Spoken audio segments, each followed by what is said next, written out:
So Halo Online is pretty much finished. Now, I say that and a lot of people are going to be like, well, you can still play it because if you already had it downloaded, you can, which is true. However, it will no longer be able to be streamed, and I can't upload it to YouTube without fear of my channel getting striked, which I don't want, obviously.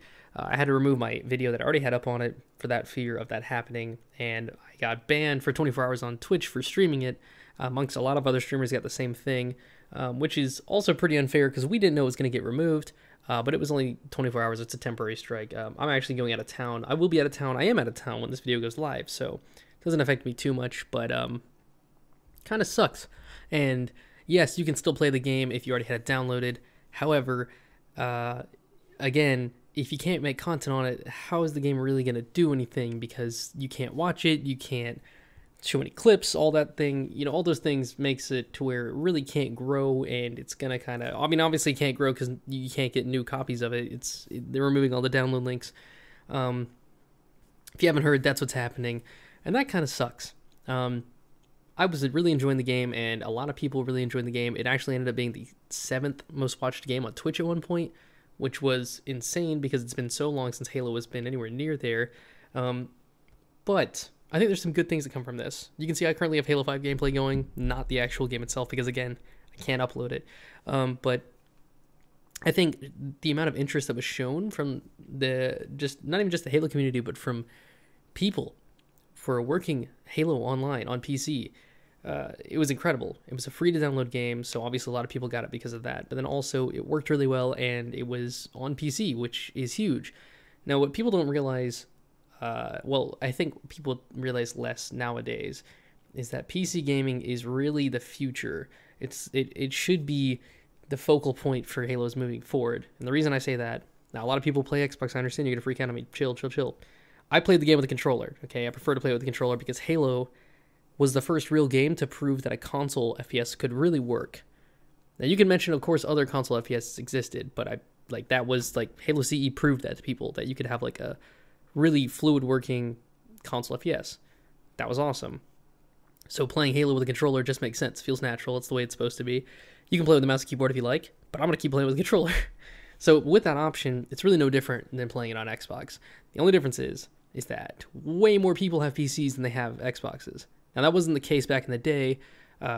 Console gaming really was where most people's attention was, back with Halo 2 and Halo 3, and that's the reason those games were so big. Even CE was huge. People bought Xboxes to play Halo. And then, console gaming was a lot bigger back then than it is now. But now, PC gaming is monumentally bigger than console gaming, which is why I think it's really great to have a good working Halo game on the PC, because so many more people can then play it. The beauty of the PC is that it's just, I shouldn't have to explain it, but you can get every game imaginable, and it's much easier to get. The controls are never going to be awkward because you can always map it to however you like. You can customize all your controls. Mouse and keyboard feels very natural to a lot of people because you use a computer regularly. Most people do in their everyday lives, and then at some point in your life you used a mouse and keyboard for something. Clicking around on a screen with a mouse is easy. It makes sense in your head, whereas aiming with the right stick on a controller is often really weird for people to get used to. I like to compare it to learning how to play soccer versus learning how to play basketball. I'm not saying one's harder than the other. I don't care about that. I'm just saying to get used to soccer, it's weirder because you don't run around kicking things normally in your everyday life. Controlling things with your feet is a little bit different, whereas you use your hands to do all sorts of things. So just getting the natural, movement with your hands is a little bit more natural. It comes a little bit easier to get started. I'm not saying playing at a high level is easy, because it's not, obviously. But it's kind of like using a mouse, more natural. I hope that makes sense. That's my analogy. But yeah, I think it's just more accessible, especially with a game that's really well optimized. You don't have to have a super PC to play it. And if a game's free, like Halo Online was, or like Fortnite is, it just blows up because there's really, it's low risk. If you don't like the game, you have not lost anything. You didn't pay for it. So that's great. All that being said, 343 is not to blame for this.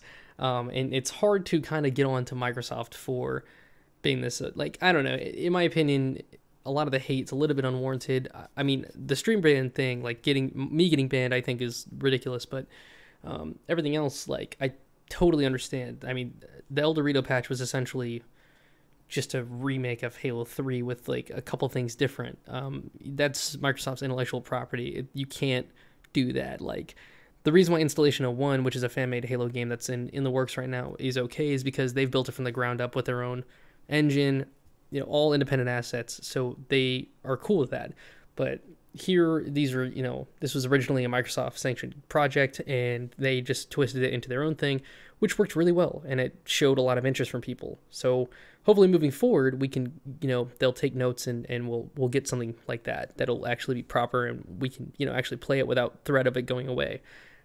But I totally understand why they would take it down, and I totally expected it to be since I saw it. I mean, I kind of expected this to happen. Didn't expect it to happen so soon, honestly, but it makes perfect sense. And honestly, again, it's their right to do that. It was their game. I think it was totally fine for them to take that down. I'm not shocked at all. But 343 has no say on that. So 343 has been nothing but supportive. Like, they thought it was a really cool idea. They're supportive of the community-made things, and it's not their decision. So, like, attacking them, I think, is a little unfair. But either way, all that being said, that's the situation. That's what happened. But I think that this is a really good sign for Halo. For the first time in a long time, we've really seen mass interest back in the titles. I know people always say they're interested, which is great. But, like, a whole bunch of people can say that they want something, but then, like, when it actually happens, like, will it actually... will it come to fruition? Will people actually get invested in it and get into the game? And I think the success of this game overnight, so many people were into it. There was tons of people playing it at all times, tons of activity. Like, again, I said, big streamers were playing it, pulling massive numbers on Twitch, a lot of people interested. When I was streaming it, I had a bunch of new people to my chat, which rarely happens just because Halo is just so small right now that I'm so used to seeing everybody in my chat. It's just the same people, you know what I mean? But tons of new people coming into my chat, tons of new faces, and that was encouraging, seeing a lot of new people interested in the game. I had a bunch of people that I played with actually on the game talking to in game chat saying that, they've never really played Halo, that they were enjoying it, but they were like, yeah, this is new. I don't know it. Like, there's a big learning curve, all this and that. And people were asking me how long I've been playing and how I know all these things. And that was cool. A lot of new interest into it. And I think that with a good working Halo online like that game, if we had, one moving forward, we could really see massive growth in Halo, and Halo could really maybe get back on top like it used to be.